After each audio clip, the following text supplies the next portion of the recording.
Paul Suisse, Teoria do Desenvolvimento Capitalista, Princípios de Economia Política Marxista. Capítulo 3. O problema do valor quantitativo. 1. O primeiro passo. Em toda sociedade, da mais primitiva à mais avançada, é essencial que o trabalho seja aplicado à produção e que os bens sejam distribuídos entre os membros da sociedade.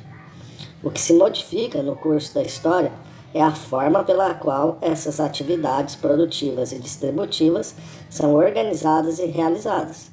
Como Marx disse, abre aspas, toda criança sabe que se um país deixasse de trabalhar, não digo por um ano, mas por algumas semanas, morreria. Toda criança sabe também que a massa dos produtos correspondentes às diferentes necessidades requer massas diferentes e quantitativamente determinadas do trabalho total da sociedade. É auto-evidente que essa necessidade de distribuir o trabalho social em proporções definidas não pode ser eliminada pela forma particular de produção social, mas que apenas pode modificar a forma que assume. As leis naturais não podem ser eliminadas.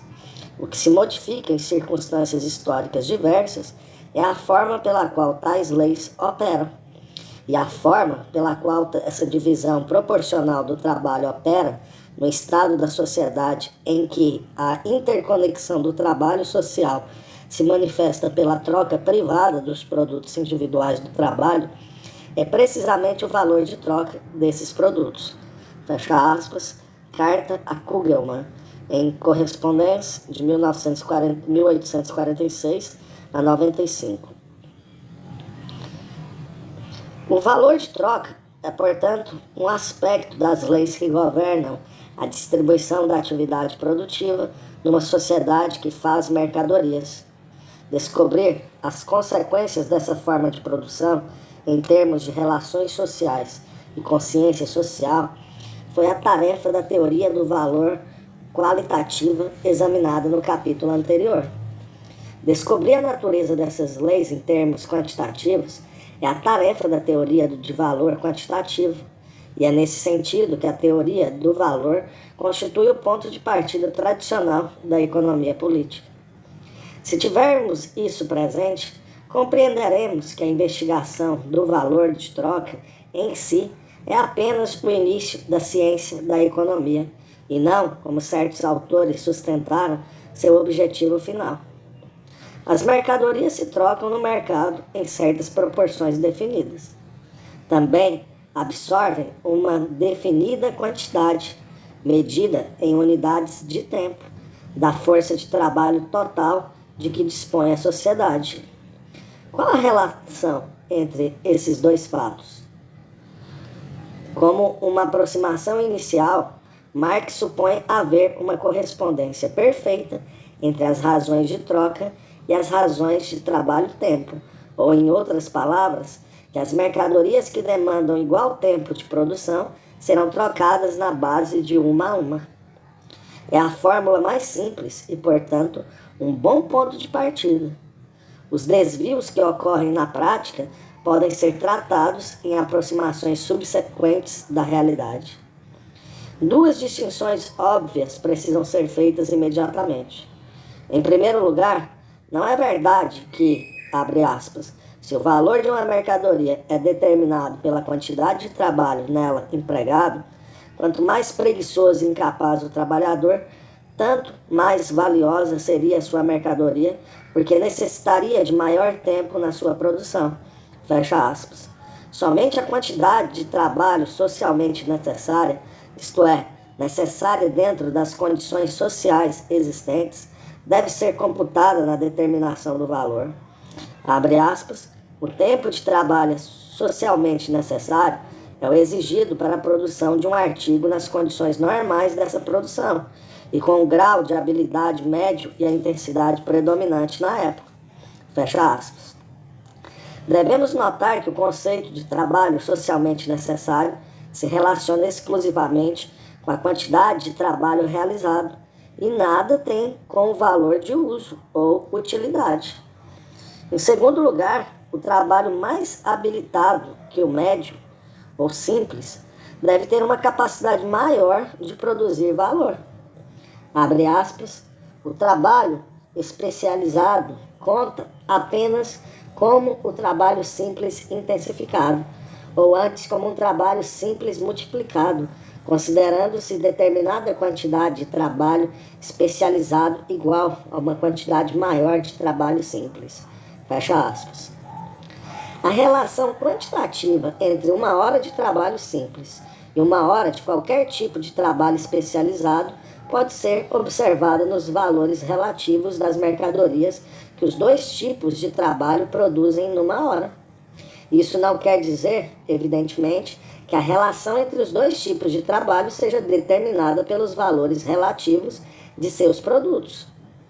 Argumentar assim seria um círculo vicioso. A relação entre os dois tipos de trabalho é teoricamente suscetível de ser medida independentemente do valor de mercado de seus produtos. Há dois casos possíveis, então. Ou o trabalhador especializado é mais eficiente devido a uma habilidade superior natural ou devido a um treinamento superior. Examinemos cada uma dessas possibilidades. Se a diferença entre dois trabalhadores é uma questão de habilidade natural, a superioridade do mais habilitado se manifestará qualquer que seja o tipo de produção em que se empenhe. A fim, portanto, de estabelecer uma relação quantitativa de equivalência entre os dois trabalhadores, é necessário apenas colocá-los no mesmo tipo de produção, onde sua eficiência relativa possa ser facilmente medida em termos puramente físicos. Uma vez estabelecida, assim, a necessária razão, ela poderá ser usada para reduzir os dois tipos de trabalho a um denominador comum em termos de criação de valor, não importando no caso que os trabalhadores em questão se possam transferir livremente de uma indústria para outra. Nada há de superficial nessa solução do problema numa sociedade em que um alto grau de fluidez no trabalho é fato comprovado. Se, por outro lado, a diferença entre os dois trabalhadores for questão de treinamento, então é claro que o trabalhador superior emprega na produção não só seu trabalho, que podemos supor teria a qualidade do trabalho simples na ausência do treinamento, mas também indiretamente parte do trabalho de seus professores, responsáveis pela sua superior produtividade. Se a vida produtiva de um trabalhador for, digamos, 100.000 horas, e se em seu treinamento foi empregado o equivalente de 50.000 horas de trabalho simples, inclusive seus esforços durante o período de treinamento, então cada hora de seu trabalho será contada como 1h30 de trabalho simples. Esse caso apresenta, portanto, maiores dificuldades do que o primeiro. Na prática, as diferenças de capacidade são mais provavelmente o resultado de uma combinação das diferenças na habilidade e no treinamento. Esses casos mais complexos não suscitam novas questões de princípio e podem ser tratados de acordo com os métodos delineados para os dois casos básicos. A influência exercida pela habilidade e treinamento só se faz sentir lenta e imperfeitamente, e frequentemente de formas não óbvias. Por isso, Marx observou que, abre aspas, as diferentes proporções em que as várias espécies de trabalho são reduzidas ao trabalho não especializado como padrão se estabelecem por um processo desenvolvido a despeito dos produtores e que, consequentemente, parecem fixadas pelo costume. Fecha aspas. Críticos da teoria do valor de Marx e de Ricardo sustentaram sempre que a redução do trabalho habilitado a trabalho simples é um raciocínio circular. O argumento parece ser o de que a maior capacidade de criar valor do trabalhador mais habilitado é deduzida do maior valor de seu produto. Se assim fosse, a crítica seria, de certo, válida, mas nossa análise mostrou que não há necessidade de confiar nesses raciocínios falazes. Um ataque mais substancial contra a teoria centralizaria sua atenção na suposição de que as diferenças em capacidade natural permanecem mais ou menos constantes, embora os trabalhadores se desloquem de um tipo de produção para outro. Não é difícil imaginar casos que não se enquadram nessa suposição. Há indivíduos que dispõem de grande capacidade em certo setor especial de atividade, mas cuja capacidade produtiva geral não é notável. Por exemplo, as cantoras de ópera, os jogadores de futebol, os matemáticos e assim por diante. São, porém, casos excepcionais que não devem perturbar nossa análise da força de trabalho como um todo. No que se relaciona com a grande maioria dos trabalhadores produtivos, o talento especializado não é de grande importância. As qualidades que fazem um bom trabalhador, força, destreza e inteligência, não diferem grandemente de uma ocupação para outra. Apenas isso é necessário para estabelecermos a comensurabilidade essencial entre trabalho simples e especializado. Tendo demonstrado a exequibilidade teórica da redução do trabalho habilitado ou especializado a trabalho simples, podemos seguir Marx na abstração das condições do mundo real que tornam necessária essa abstração. Abre aspas. Para simplificar, daqui em diante, consideraremos toda sorte de trabalho como não especializado ou simples. Com isso, nos pouparemos o esforço de fazer a redução. Fecha aspas. Do ponto de vista dos problemas que se propõe a investigar, as diferenças entre os dois tipos de trabalho não eram essenciais. Ignorá-las, portanto, é uma abstração adequada dentro do sentido do termo explicado no capítulo 1. Isso não é supor que tal abstração poderia ser sempre adequada. Se Marx estivesse interessado na explicação das diferenças de salários, por exemplo, é claro que ela teria sido inadequada. É um erro sério, apesar de frequentemente supor que toda a teoria do valor quantitativo de Marx está contida no capítulo 1 de O Capital. Tal capítulo, é bom lembrar, denomina-se Mercadorias e se ocupa predominantemente do que chamamos problema do valor qualitativo. No que se relaciona com o problema do valor quantitativo, não procura ir além da primeira aproximação, contida na proposição de que as mercadorias se trocam entre si na proporção da quantidade de trabalho socialmente necessário representada em cada. Além disso, mesmo as circunstâncias em que tal aproximação seria incondicionalmente válida, não são investigadas. É evidente que temos no capítulo 1 apenas um primeiro passo no campo da teoria do valor quantitativo. Os passos subsequentes ficam de acordo com o plano de O Capital para uma fase posterior do trabalho.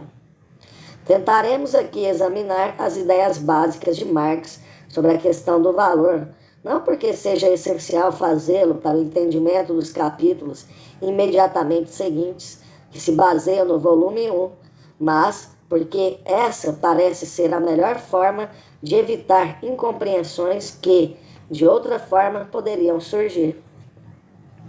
2. O papel da concorrência.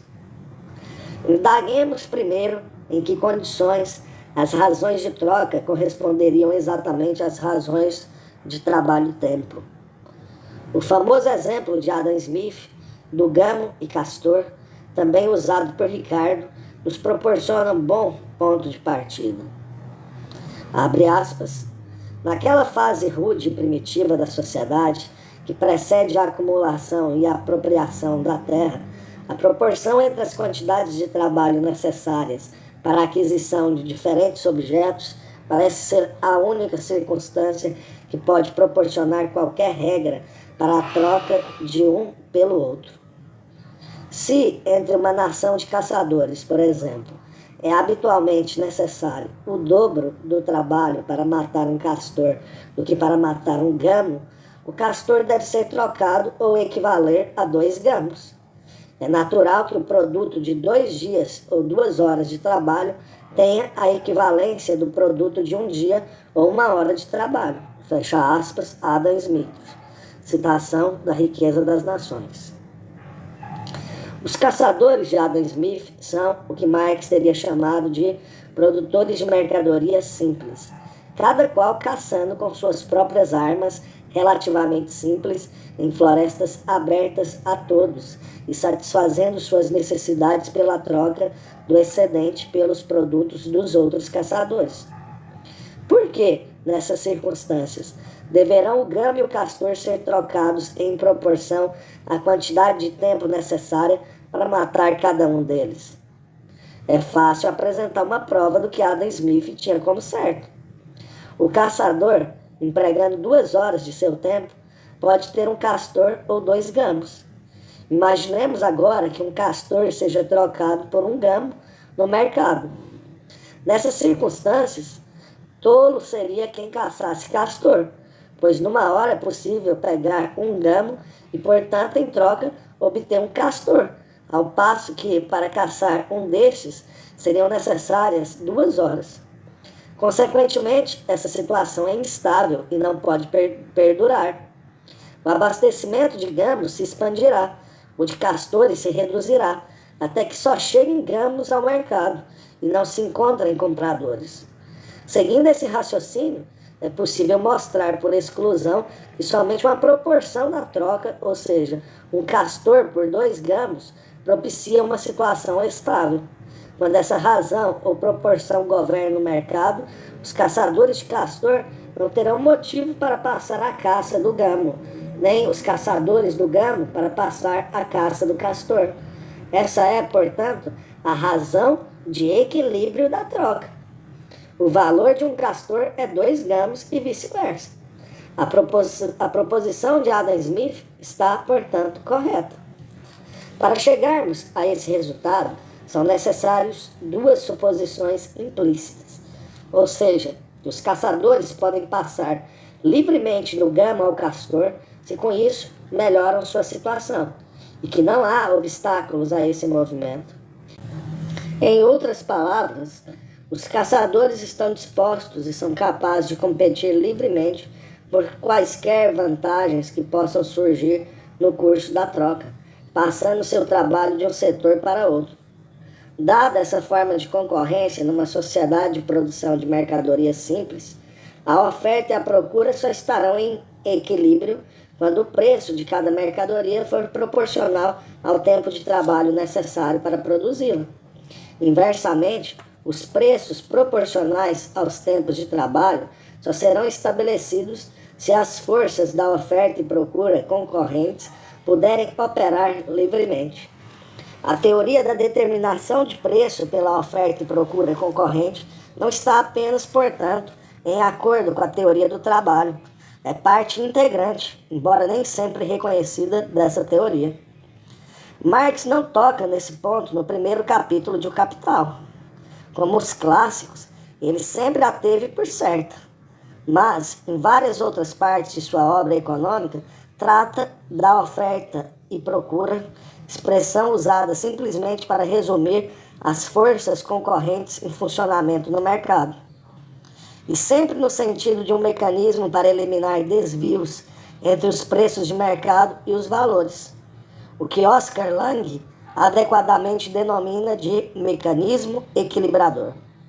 Assim, no volume 3, onde várias páginas são dedicadas ao assunto, lemos que, abre aspas, a relação da procura e oferta explica, portanto, de um lado apenas os desvios dos preços de mercado em relação aos valores de mercado, e, de outro lado, a tendência de equilibrar tais desvios, em outras palavras, de suspender o efeito da relação de procura e oferta. Fecha aspas. A questão se torna ainda mais clara em valor, preço e lucro, como se segue, abre aspas, no momento em que a oferta e a procura se equilibram e, portanto, deixam de agir, o preço de mercado de uma mercadoria coincide com seu valor real. Fecha aspas. 3. O papel da procura.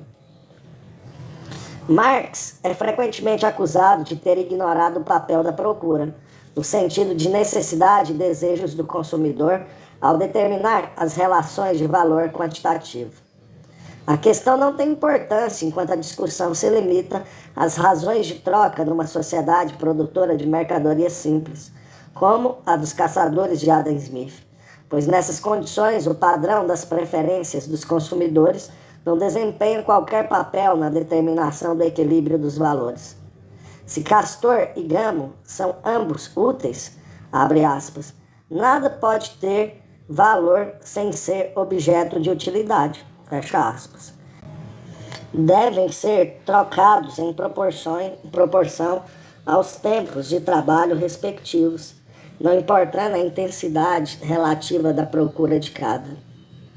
Já expressamos, porém, a opinião de que o problema do valor quantitativo é mais amplo do que a mera questão de razões de troca e que inclui uma investigação da distribuição quantitativa da força de trabalho da sociedade a diferentes esferas de produção, numa sociedade de produtores de mercadorias.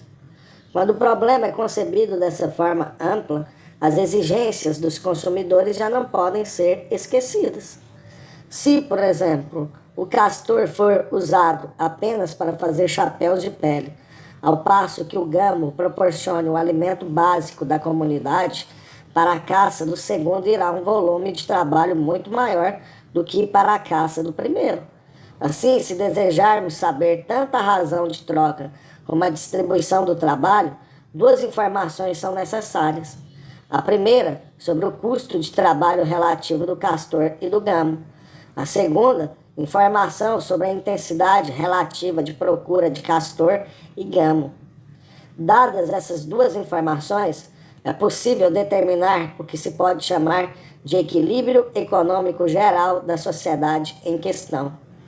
É um equilíbrio porque define o estado de coisas que, na ausência de qualquer modificação nas condições básicas, persistirá.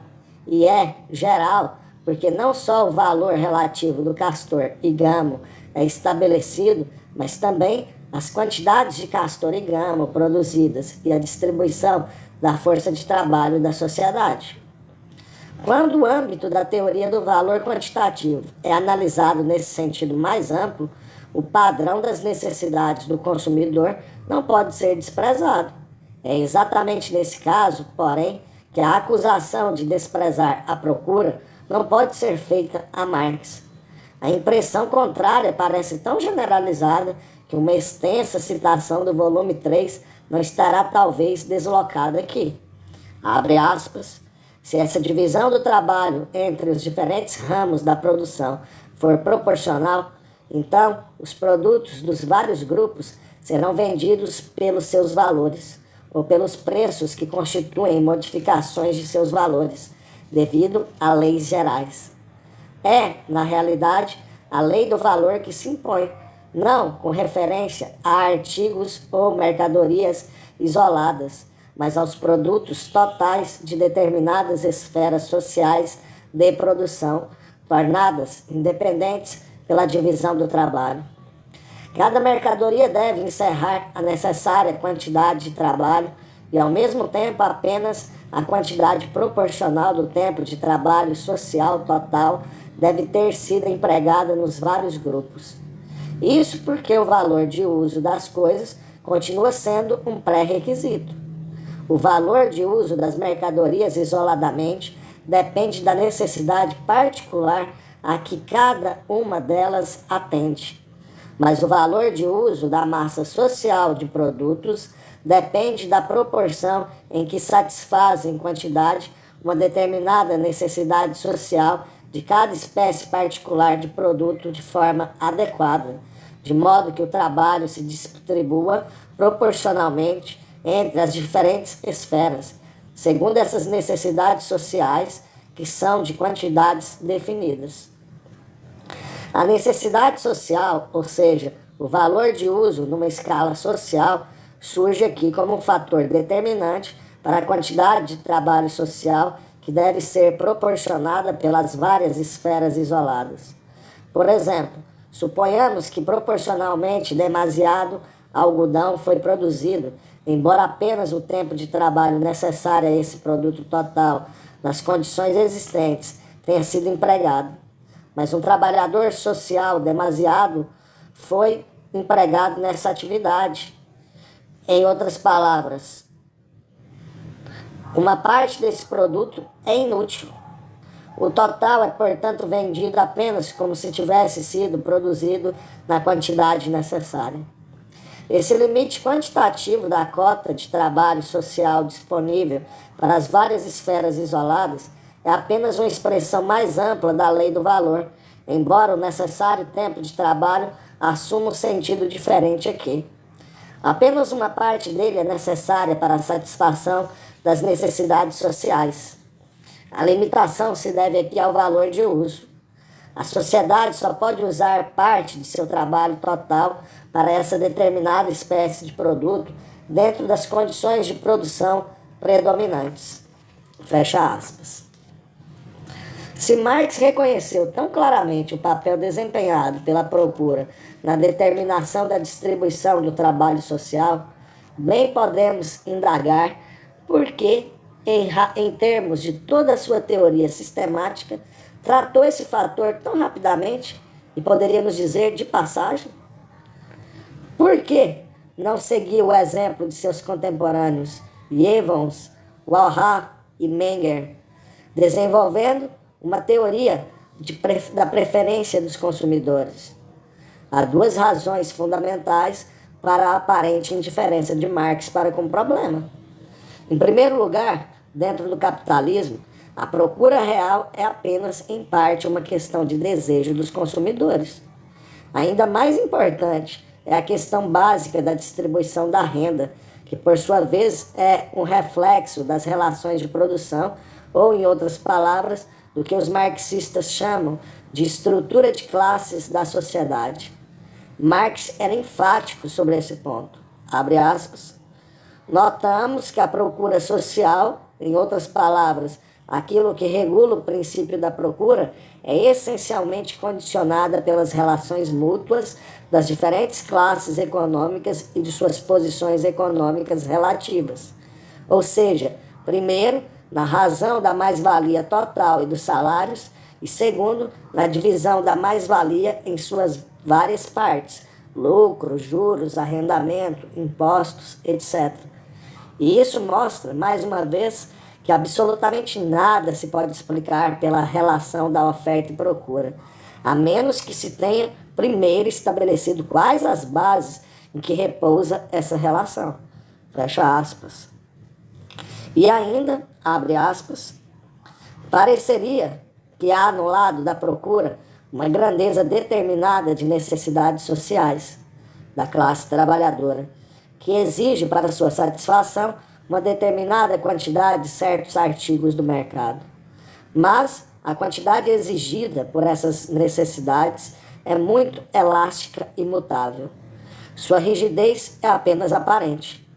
Se os meios de subsistência fossem baratos ou os salários em dinheiro maiores, os trabalhadores comprariam mais desses artigos e uma maior procura social se manifestaria para esse gênero de mercadorias.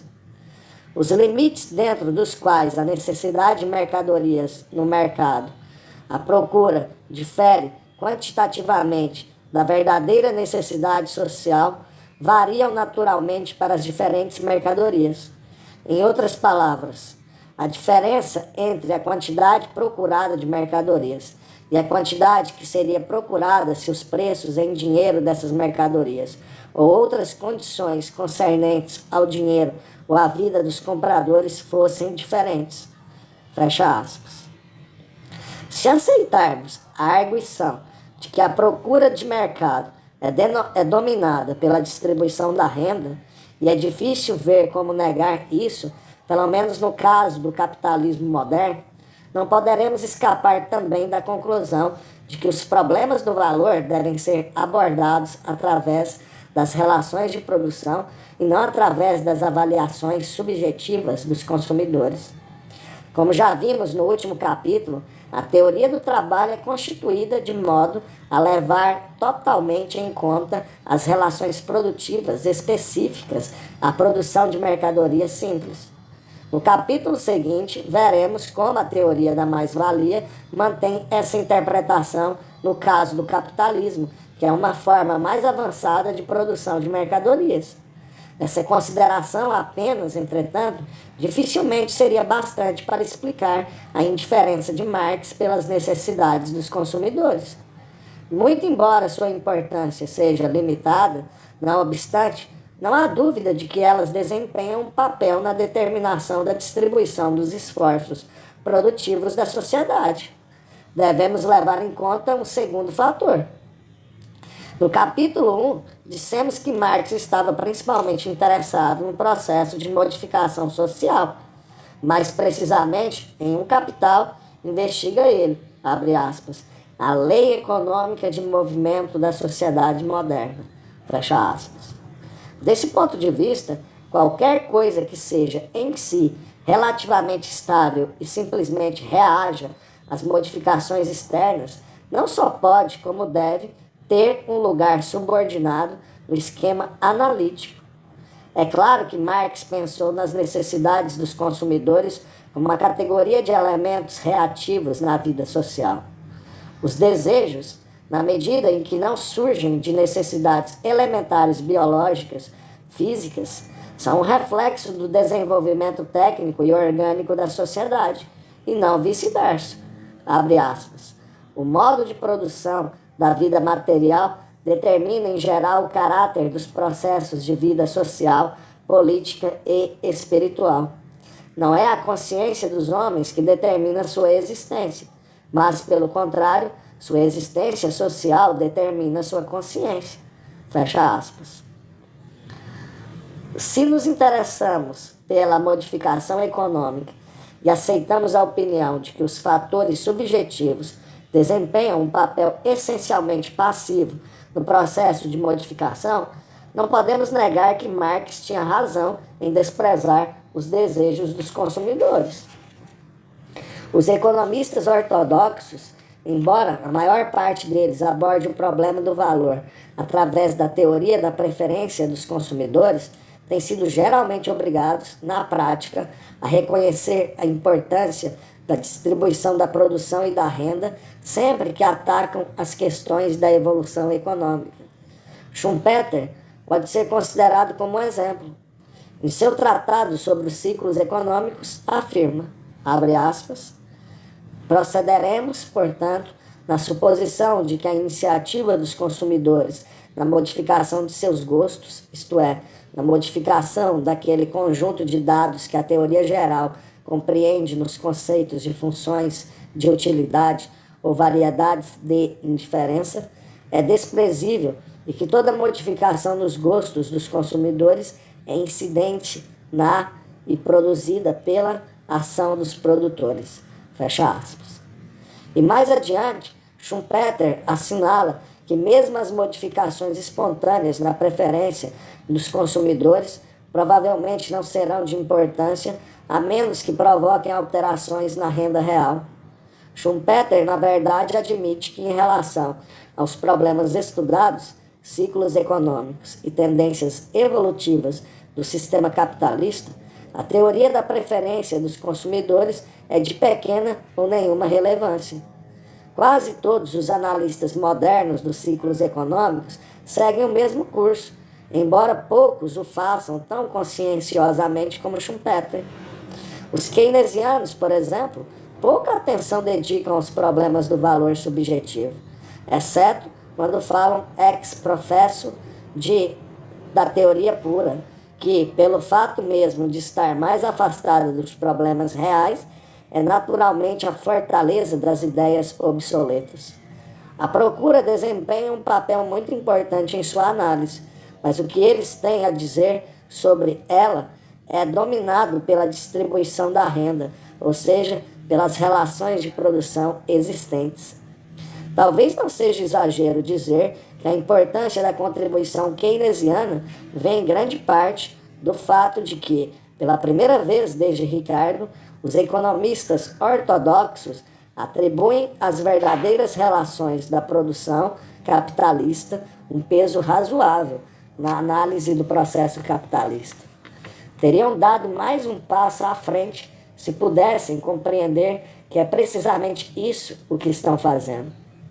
Vemos, assim, que o relativo desprezo de Marx pelos problemas da preferência do consumidor encontra amplo apoio nas recentes tendências do pensamento econômico. 4. Lei do valor versus princípio de planejamento. Estamos agora em condições de ver que a lei por Marx chamada de lei do valor resume as forças que atuam numa sociedade produtora de mercadorias e que regula a. As razões de troca entre as mercadorias, b. A quantidade de cada mercadoria produzida, c. A distribuição da força de trabalho aos vários ramos da produção. A condição básica para a existência de uma lei do valor é uma sociedade de produtores privados que satisfazem suas necessidades pela troca mútua. As forças em atividade incluem, de um lado, a produtividade do trabalho nos vários ramos da produção e as necessidades sociais modificadas pela distribuição da renda. Do outro lado, as forças equilibradoras do mercado, a concorrência da oferta e procura. Usando uma expressão moderna, a lei do valor é essencialmente uma teoria do equilíbrio geral, desenvolvida em primeiro lugar com referência à produção de mercadorias simples e mais tarde adaptada ao capitalismo. Isso quer dizer que uma das principais funções da lei do valor é tornar claro que numa sociedade produtora de mercadorias, apesar da ausência de uma autoridade que tome decisões centralizada e coordenada, há ordem e não simplesmente o caos. Ninguém decide como distribuir a atividade produtiva ou que quantidade produzir dos vários tipos de mercadorias. E mesmo assim, o problema é resolvido e não de modo puramente arbitrário e ininteligível. A função da lei do valor é explicar como isso ocorre e qual o resultado. Marx faz desse ponto um trecho importante, quase no fim de O Capital. Abre aspas.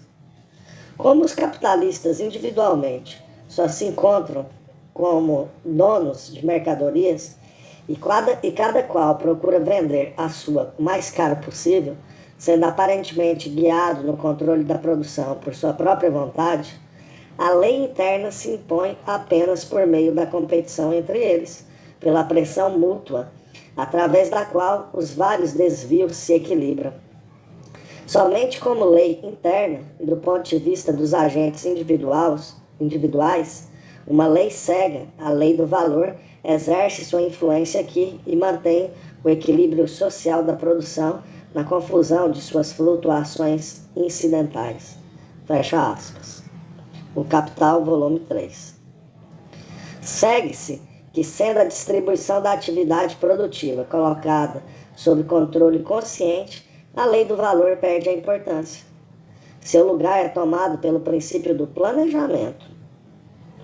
Nota: esse contraste é corretamente exposto pelo economista soviético Preobrazhensky.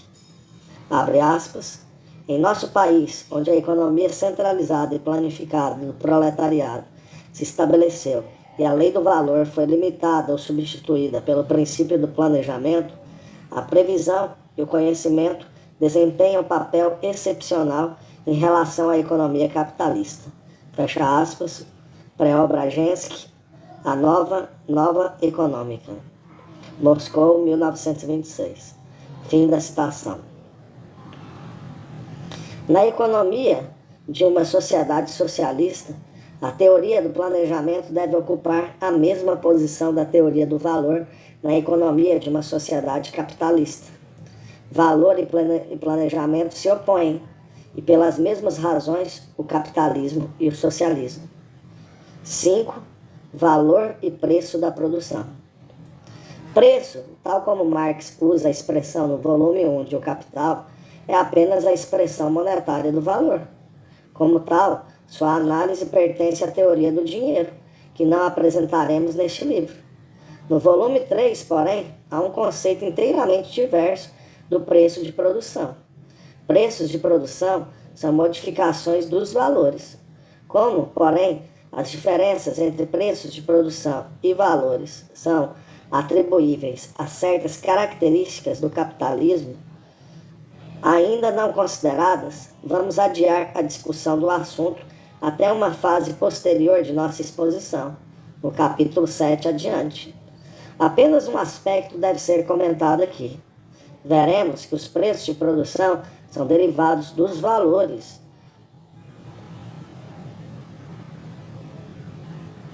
segundo certas regras gerais. Os desvios não são arbitrários nem inexplicáveis. A opinião que dominou a crítica anglo-americana de Marx, desde Bombaverk, ou seja, a de que a teoria do preço de produção contradiz a teoria do valor, é, portanto, infundada. Não só a teoria do preço de produção não contradiz a teoria do valor, como se baseia diretamente nela e não teria sentido exceto como um desenvolvimento da teoria do valor. 6. Preço de monopólio. A introdução dos elementos de monopólio na economia interfere de certo no funcionamento da lei do valor, em seu papel de reguladora das relações quantitativas de produção e troca. Observou Marx que, abre aspas, quando falamos de preço de monopólio, queremos dizer, de modo geral, o preço determinado apenas pela ânsia dos compradores em comprar e pela sua solvência, independentemente do preço determinado pelo custo geral de produção e pelo valor do produto. Fecha aspas. Em outras palavras, o controle do monopolizador sobre o abastecimento lhe permite aproveitar-se das condições de procura. Nesse caso, esta adquire um significado especial, e tanto o preço como a quantidade produzida, e daí também a distribuição do trabalho, são diferentes do que seriam no regime de concorrência. Além disso, e é esse o aspecto mais sério do monopólio, do ponto de vista analítico, as discrepâncias entre preço de monopólio e valor não estão sujeitas a qualquer regra geral, como ocorre com as discrepâncias entre preço de produção e valor. Mais adiante, quando investigarmos as tendências monopolistas da sociedade capitalista, verificaremos, porém, que esse elemento arbitrário na determinação do preço em condições de monopólio é menos perturbador do que poderia parecer à primeira vista. No que se relaciona com o funcionamento do sistema como um todo, descobriremos que o gênero, se não a extensão das modificações causadas pelo monopólio, pode ser bem analisado e interpretado. Vê o capítulo 15 adiante. Antes de encerrarmos a questão do preço de monopólio, um ponto em particular necessita ser acentuado. As relações de valor quantitativo são perturbadas pelo monopólio, o que não ocorre com as relações de valor qualitativo. Em outras palavras, a existência do monopólio não altera, em si mesma, as relações sociais básicas da produção de mercadorias. A organização da produção, através da troca particular de produtos isolados do trabalho, nem modifica a comensurabilidade essencial das mercadorias, ou seja, o fato de que cada uma representa certa porção de tempo da força de trabalho social total, ou segundo a terminologia de Marx, cada uma delas é um congelamento de certa porção de trabalho abstrato. Trata-se de um ponto importante, pois significa que mesmo em condições monopolistas, podemos continuar a medir e comparar mercadorias e grupos de mercadorias em termos de unidade de tempo de trabalho-tempo, a despeito do fato de que as relações quantitativas precisas implícitas na lei do valor já não sejam aplicáveis.